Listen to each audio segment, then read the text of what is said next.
Hunger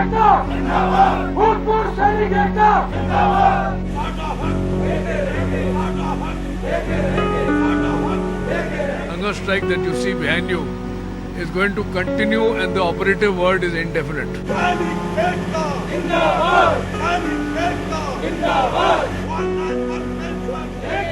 Prime Minister in Man Ki Baat said, ये इतना सरल नहीं है, ये पेचीदा है.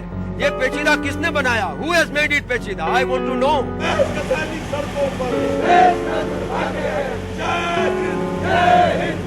For a soldier, respect is the most important. Integrity and respect is the most important thing, traits of his life.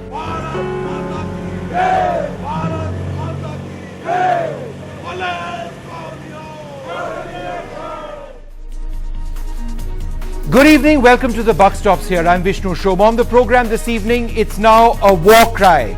The war cry of lakhs of retired defense personnel who are sick and tired of waiting for the government to implement a promise, one rank, one pension. It's an election promise. It was made by Narendra Modi in the election campaign. It's not happened as yet. And even though the government has said that one rank, one pension will happen, so many pensioners of the defense community have a very basic question. One word question: when?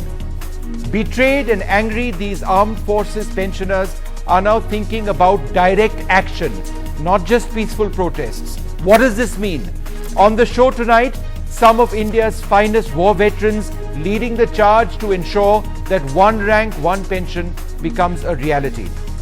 Also on the program this evening, the row over whether the Vice President is being targeted for not having participated in International Yoga Day. His office says Hamid Ansari was not invited. Ram Madhav of the RSS has withdrawn his tweet. But was it really necessary to target the Vice President of India for what many would say is no reason at all? None whatsoever. But let's quickly move on to our top story. One rank, one pension. It's been a promise, not just of this government. It's something the Supreme Court says has to happen as well. There have been various promises made by various governments in the past.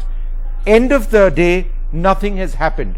Therefore, those pensioners who have retired in the past earn just a fraction of what armed forces pensioners who are retiring now earn. Is that fair? They have served as long as those people who are retiring now, but they earn just a fraction of what they have earned, the people retiring now are earning.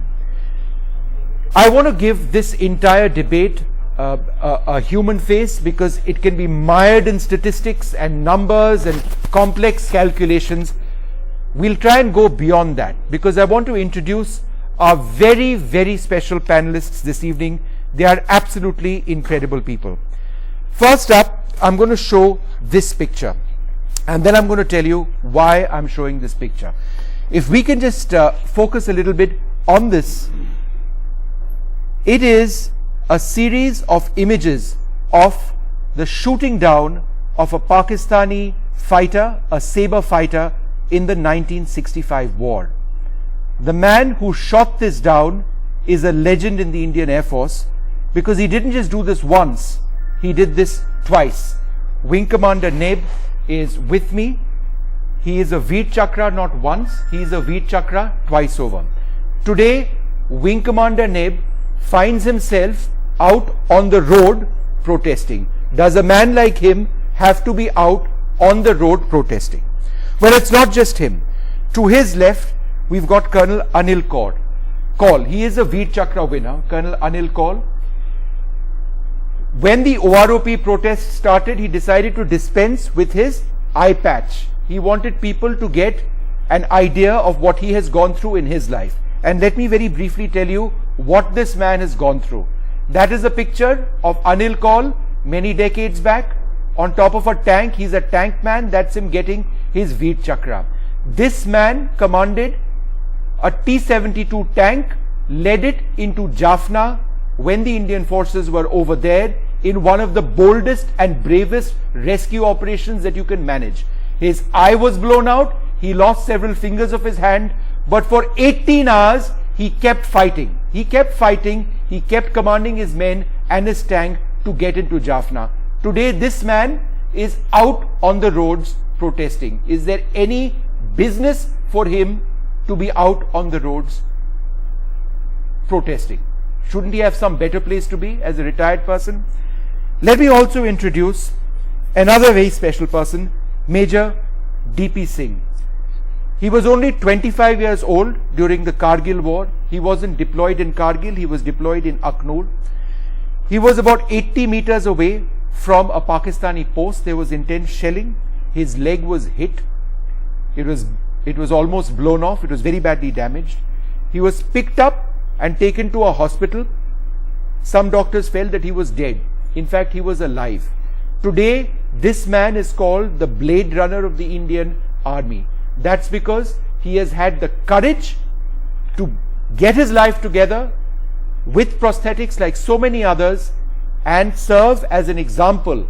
And that's an example. That's his prosthetic limb that he has next to him. That's why he's called the Blade Runner. He is physically incredibly fit, and he is somebody who is also part of leading this charge for one rank, one pension.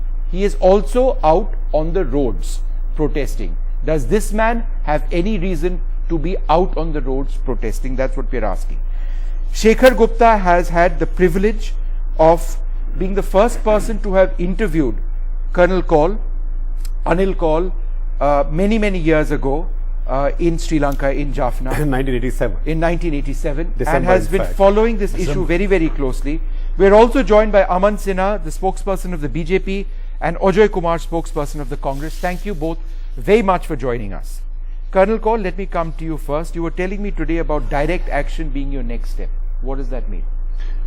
See, Vishnu, as you must have gauged from the temperature at Jantar Mantar, notwithstanding the rains of yesterday and today, as also our attempt at relaxing systems by doing what we did on Rajpath yesterday, the resentment amongst the rank and file is growing.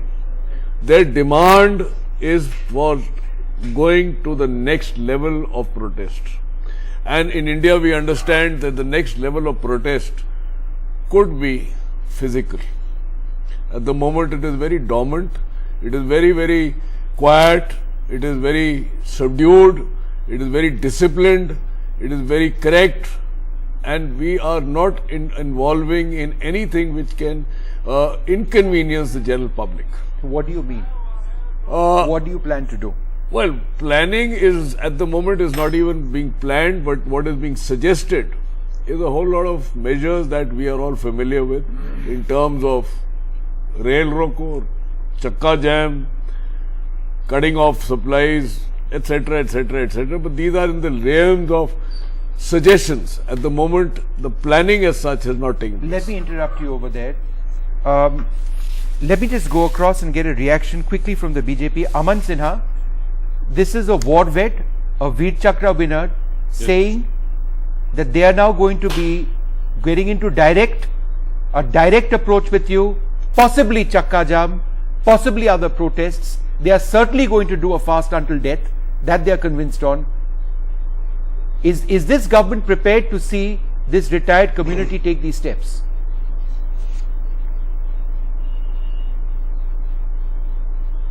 No, Vishnu, first of all, let me say that we have highest respect for the bravery, the valor and the sacrifices of our brave defense personnel and soldiers. I'm getting a lot of talk back in my EP. We'll that just can have be that corrected. fixed, but carry on and with this your government accords top priority. This government accords top priority to implementing OROP. And let me say that there is a very painstaking, very detailed exercise which has gone on.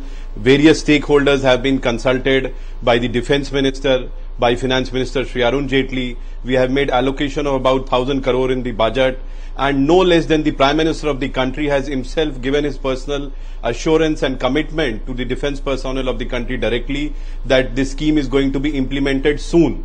and we are in process of implementing it. It is nearing completion, and therefore I would urge, my war veterans and all the brave soldiers here in the panel that they can rest assured that this scheme is going to be implemented. Let me also add, Vishnu, that even if there is some delay which is occurring, none of the soldiers, our brave soldiers, are going to suffer for that delay, because the government will ensure that this scheme is implemented retrospectively so that all these benefits could be accrued to the deserving Major soldiers. DP Singh, why are you therefore, not I convinced? don't think there is any Why cause are of you concern. not convinced? We are Because just what in Aman process is of actually telling implementing us it, is and, something that the with Prime some Minister has patience, also I'm said. sure we'll be able to implement Why are it. you now going on this relay hunger strike now? Why are you threatening to go on a starvation protest? Why? Sir, I think, I fully agree with whatever Aman said, and I am fully in agreement with what Prime Minister, Defence Minister and Finance Minister and all the government is saying, that they are in principle, they have approved OROP. But we are only requesting, can you please give us date? That's the simple question. So, does it convey that government is not so much empowered that they can't calculate which is the date which they can give? I don't think so. So the resentment, the distrust which is actually happening is because of this reason, that we are not getting one date. That's it. Simple. Shekhar, this is the most polite community of protesters that I have ever come across. Their protests are also the most civilized protests that you would ever find in Jantar Mantar. They now feel that that's not working for them. Isn't there an inherent danger in men like this and the lakhs of others who are part of these protests talking about direct action? Doesn't it indicate a complete breakdown, the last thing any government in India wanted? Look, I think I would not go that far, because I think these are also very responsible people, as you said. These are responsible people whose basic fundamental instinct is that of discipline. So they have to be really driven to the wall, and certainly they should not be driven to the wall. I think these are complicated issues now, as this government has realized, because politicians make promises when they are out of power. It's like saying they'll bring 16 lakhs to every Indian of black money, right? Or in fact, Baba Ramdev said 2.5 crores. So when you're contesting for elections, you say anything. To say then that we confronted complications when we came to power is too clever by half. Because it's not as if BJP was hiding someplace else all this while and they came in from exile from some other country. BJP's members, BJP's current ministers, the finance minister, BJP's external affairs minister, these were Mr. Rajnath Singh, these were all senior parliamentarians for a long time. They've been in power before. They've sat on consultative committees of finance, defense, ministries, etc., etc. All the complications that they talk about now, in fact, they are hoist with their own petard, because they never talked about complications earlier. They said, we'll come and do it. And that is what is causing them trouble, because it's very easy when you're out of power and when you're contesting to say that all others are careless, I will come back and I will do it. Then you come to power and then you start qualifying it. Now Mr. Parikar says, I never realized they said so many complications. Arey, itne saal kya kar rahe the? Right? And how long does it take you to sort out these complications? In fact, the first thing the government must do is to be upfront with all these people and to be upfront with all citizens and lay down these complications. What is the point of saying we are discussing some complications? What great national secret is involved in this? And we'll come back to you when we are done with it. Okay, Aman wants to. And these people are right in thinking that this is a bureaucratic system. They will put any file in orbit and it will remain in orbit. On and on orbit. Now, Aman, did the Prime Minister, when he was on the election campaign, did Mr. Modi speak too soon? Was he essentially looking to get the votes of this massive constituency, the armed forces retired constituency and serving constituency, and that once he got that vote, the BJP came to power, and now you find that you're not in a position to actually do this the manner in which you had hoped? No, Vishnu, not at all. And in fact, defense personnel are never vote banks for BJP. As I mentioned to you, we have the highest respect for our defense personnel. And let me say that this government led by Prime Minister Narendra Modi is going to implement OROP. We are working towards that. The difficulty was that for past several decades, nobody took any initiative to resolve this issue. So No, may so I- yes. And therefore, it has taken some time. I absolutely acknowledge that it has taken some time in order to reconcile the issues of pay parity, allocation of funds, etc., which is all being in process of, No, of being one implemented. simple question. And I can assure you Aman, that this when? scheme is going to be When? implemented soon. No, we've heard it is happening for decades. And let me also say, Bishnu, How is just this one more government sentence. any different from past governments on this particular issue? Sir, When? Mr. Aman, I would like to just pitch in here. Yes, this government is different because we have already allocated 1,000 crores in our It's budget. 8,300 We crores are at the very working minimum. in a structured, 1,000 crores organized isn't manner, going to get you anything. to iron out all the wrinkles and implement this scheme. We are committed to it. The Prime Minister Okay, of the DP, you country had a has point to himself make. Why don't you given a jump in and personal make that word point? to Yes. all the my defense point personnel is, of yes. the my country. point is, The defense scheme is minister just is in the process of defense implementation. minister is the minister And who is please mark heading the my ministry. words, the scheme will And be when he implemented has very soon. calculated and when he has done his Sorry? homework, when he has rehashed and chalked down what is the exact definition of the OROP, and when he is clear in his mind and he has put across the file to the further up, and in principle the approval has already been given, then who's the person who is actually feeling that there is some ambiguity still? He is the man. He's already done it. No, I'm just sorry. like to There add is here no that ambiguity at all. I'd like We are to very add here- clear in our mind. We want to Sinha. implement it, and we want to move in a structured, organized manner so that all the wrinkles are ironed out, and it is not as if somebody moves to court seeking something else and the whole scheme is in jeopardy. Colonel, this we is- want to take a in structured fact, view let of me the just whole come issue across in its to entirety, the wing commander. and once This we has been a implement it, there is concern. no going back at all. And the sense is that Arun Jaitley wants to ensure, while he is giving 8,300 plus crores, that there aren't a group of defense pensioners who feel that there is there is been an injustice towards them, and they go rushing out to court. It's a huge amount of money which is being allocated every year. That's the concern. Actually, let me give you my take on this. It's slightly different because it's been going on for a very long time. I'm not going to mix between the Congress and the BJP and all that, please.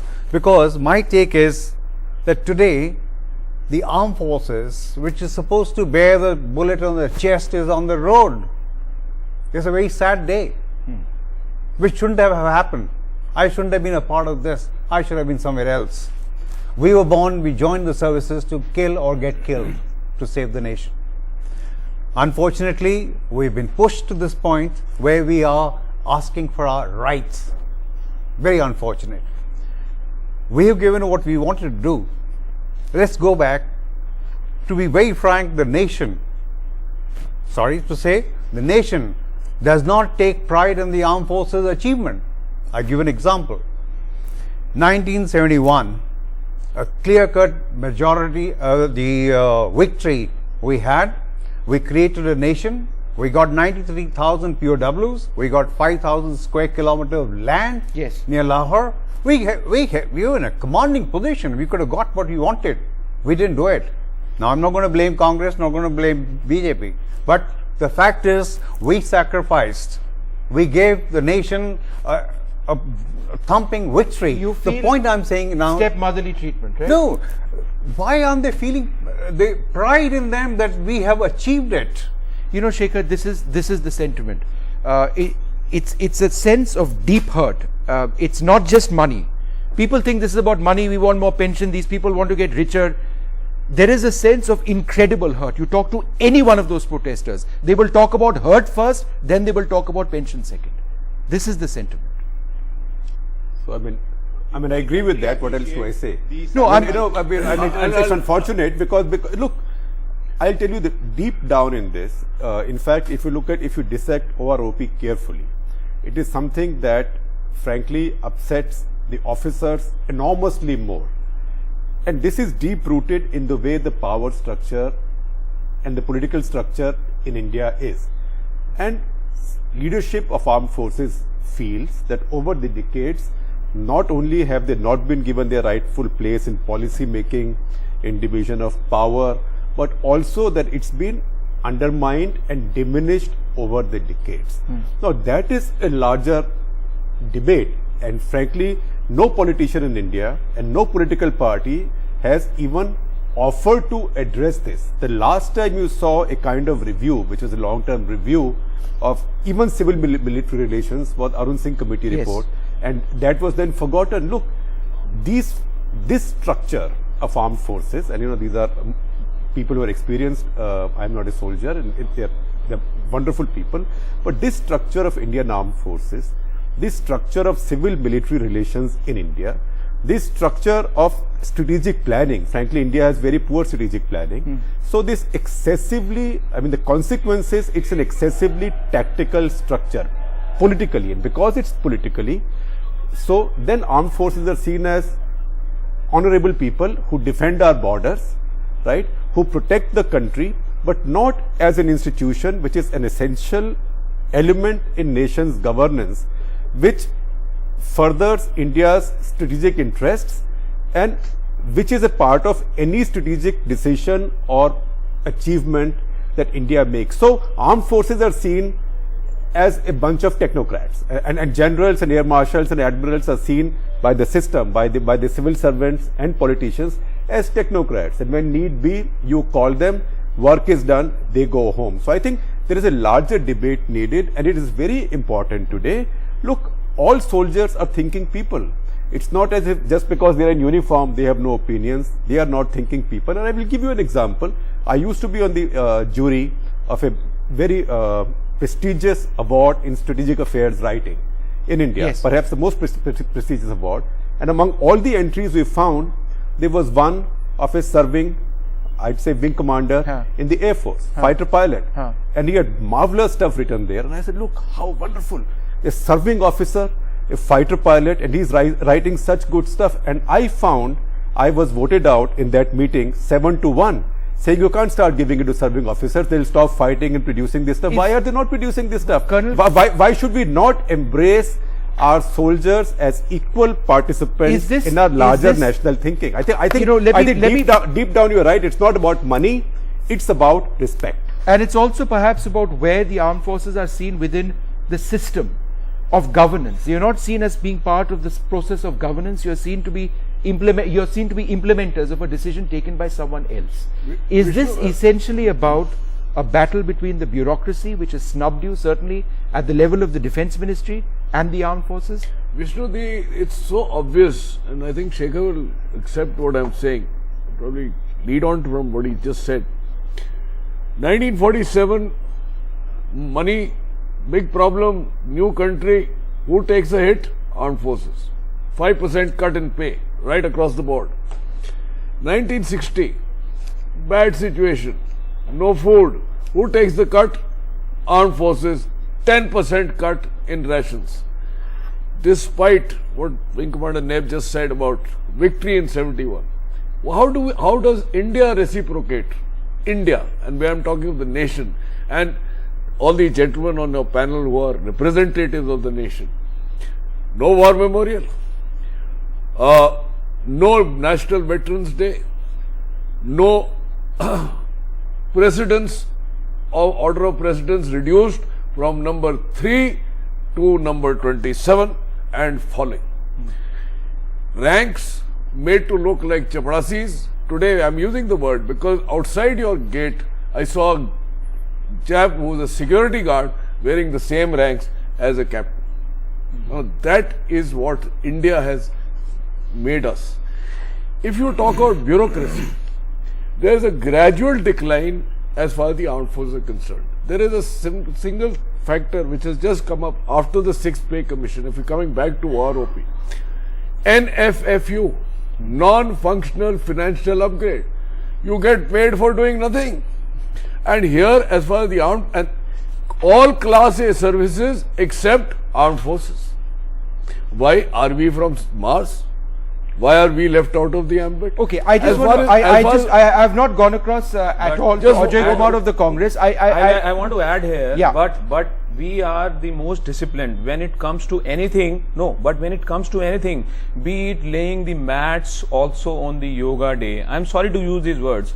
They shouldn't have called army for laying the mats there. It is just because we are Sharif Bacha. It's something like he will never say no. Why couldn't anybody else be called there? It is because we can't say no. We are so most disciplined. This is the reason No. they are also time and again not but- giving date and saying ki we will give you. It is because the job will be done. That's what. We will Not never that say no. we'll say no. You can trust us that the job will be and done. I use a line where everybody fails, we leave our trail. Let me just go across to Ajay Kumar of the Congress. Would you accept, would the Congress party today say that that mistake which was made in the early 70s, whereby the pay structures for pensioners was reduced dramatically, those who were in the armed forces, once they left the service, they ended up earning much less than they were. That is a historic mistake made by the Congress, that today these men who are suffering, and the generations of armed forces officers and men who are suffering because of a mistake made by the Congress party. Can you admit that? You know, first of all, Vishnu, I would like to salute Colonel Kaul, Major DP Singh, and Wing Commander Nib. I used to be in the police, but I salute them personally on, you know, and so many and thousands of them like that. So, and apologize for the position they are in. If you look at it, Vishnu, and we are not going to walk away from what has happened over the past so many years, as far as the OROP goes, is wrong. I don't want to get into a slanging match with Aman Sinha with BJP saying, you know, out of the 16 years, 10 years were UPA and 6 years were theirs, and they have already exhausted 60%, so they should not blame. But yes, we recognize that there was a mistake, there was a shortcoming, or we could have done, and despite Mr. Anthony taking a lot of time, finally, we did take a decision. You Late, accept that in should have been earlier, 1973, accept at the that. time of the third pay commission, there was a mistake which was made by the Congress, that the Congress is responsible for the mess today, irrespective of the BJP not being able to solve it. No, Vishnu, the pay commission, you know, and that's the tricky part. You see, what's happened with this, all governments across have been following the pay commission. Now, what has happened is wrong. And the government response in all pay commission recommendations, pay commission 3rd, 4th, 5th, 6th, 7th, has, you know, it's more or less seems to be binding. Now, all governments responded, whether it's the Vajpayee government, whether it's the Congress government, whether it is, and that's definitely irrespective of it, it shouldn't have happened. So I'm saying right on that. And we recognized it and tried our best. We were not fast enough. We could have, should it have been earlier? Yes. But we put it on the mat, and the debate is on the 500 crores. The 500 crores which we budgeted was only because we could not budget for more since we were the outgoing government.